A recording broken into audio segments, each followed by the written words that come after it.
প্রতিনিয়ত যে কোশ্চেনটা শুনতে হয় সেটা হচ্ছে ভাইয়া অ্যাপ্রোপ্রিয়েট প্রিপোজিশন মনে থাকে না, কিন্তু এটা এমন একটা গুরুত্বপূর্ণ টপিক যেখানে প্রত্যেকটা পরীক্ষা, সেটা বললেন এডমিশন, একাডেমিক কিংবা আপনার জব, সব জায়গাতে এই কোশ্চেনটা থেকে কোশ্চেন এসেই থাকে, এই টপিক্সটা থেকে কোশ্চেন এসেই থাকে।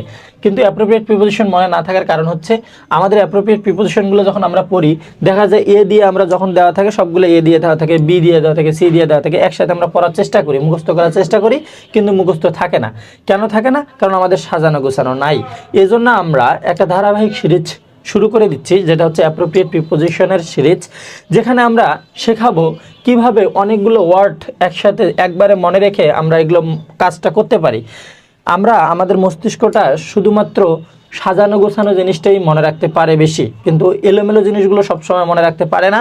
এই জন্য আমরা কী করছি, যেমন দেখেন এই যে আমাদের ফেমাস, এটা ছিল এফ থেকে, এমিনেন্ট এটা ছিল ই থেকে, ইলারিয়াস এটা ছিল আমাদের আই থেকে, নোটেড এটা ছিল আমাদের এন থেকে, প্রমিনেন্ট পি থেকে, সেলিব্রেটেড এটা হচ্ছে সি থেকে, ওয়েল নন এটা হচ্ছে আমাদের কি ডাব্লিউ থেকে, রিমার্কেবল।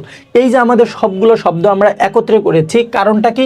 আমাদের জাস্ট খালি এই কয়টা শব্দ যদি আমরা মনে রাখি একবারে মনে রাখতে পারবো, যে এই কয়টা শব্দ আমাদের আলাদা আলাদাভাবে মনে রাখার দরকার নাই।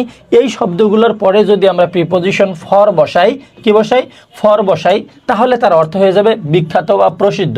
আপনি যখন আলাদা আলাদা করে পড়বেন, ফেমাস ফর মানে বিখ্যাত, আবার ফের এফ দিয়ে অনেকগুলো পড়ার পর আপনি ইতে যখন যাবেন তখন ইমিনেন্ট ফর মানে হচ্ছে বিখ্যাত, তখন দেখা যাচ্ছে যে আপনার এলোমেলো করে পড়ার কারণে মনে থাকবে না। কিন্তু আপনি এক কাজ করবেন, স্ক্রিনশট দিয়ে রেখে দেন, এই যে মাত্র ফেমাস ফর, ফেমাস, ইমিনেন্ট, ইলোরিয়াস, noted, prominent, celebrated, well known and remarkable, এই যে শব্দগুলো যদি পান, এরপর আপনি কি বসায় দিবেন?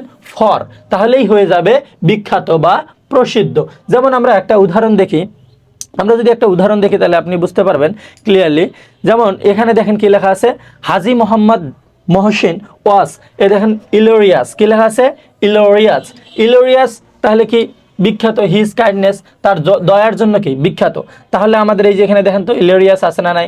ইলোরিয়াস, ফেমাস, ইমিনেন্ট, তারপর নোটেড, প্রমিনেন্ট, সেলিব্রেটেড, ওয়েল নন, রিমার্কেবল, এই শব্দগুলো যদি থাকে তাহলে এরপরে আমরা কি বসাবো? প্রিপোজিশন ফর বসাবো, তাহলে হয়ে যাবে আমাদের বিখ্যাত বা প্রসিদ্ধ। তাহলে কি হাজী মোহাম্মদ মহসিন কিসের জন্য বিখ্যাত ছিল? তার দয়ার জন্য, দানের জন্য বিখ্যাত ছিল। এরপরে দেখেন আর একটা শব্দ বাক্য আছে, উইলিয়াম শেক্সপিয়ার ওয়াজ নোটেড, এই দেখেন নোটেড এখানে আছে, এই যে নোটেড, তাহলে নোটেডের পর কি হবে? বিখ্যাত। কিসের জন্য বিখ্যাত? হিজ ড্রামা, তার নাটকের জন্য বিখ্যাত। তাহলে এখানে কি আছে? One two for at, in two for আপন। তাহলে আমরা এখান থেকে আমাদের আর মনে রাখার মানে দরকার নেই, এমনিতে আমরা বলতে পারবো যদি এই শব্দগুলো আমরা একসূত্রে মনে রাখতে পারি যে এদের সাথে ফর যুক্ত হলে কি হয়? বিখ্যাত। তাহলে এইটা ড্রামার জন্য বিখ্যাত, তার দয়ার জন্য বিখ্যাত, তাহলে এখানে কি হচ্ছে? ফর। এখানে কি হচ্ছে? ফর। এভাবে আমরা যখন এই শব্দগুলো একত্রে মনে রাখবো তখন আমাদের মনে থাকবে, হারাবে না, সাজানো গোছানো থাকবে। ধন্যবাদ। পরবর্তী সিরিজ পাওয়ার জন্য অপেক্ষা করুন।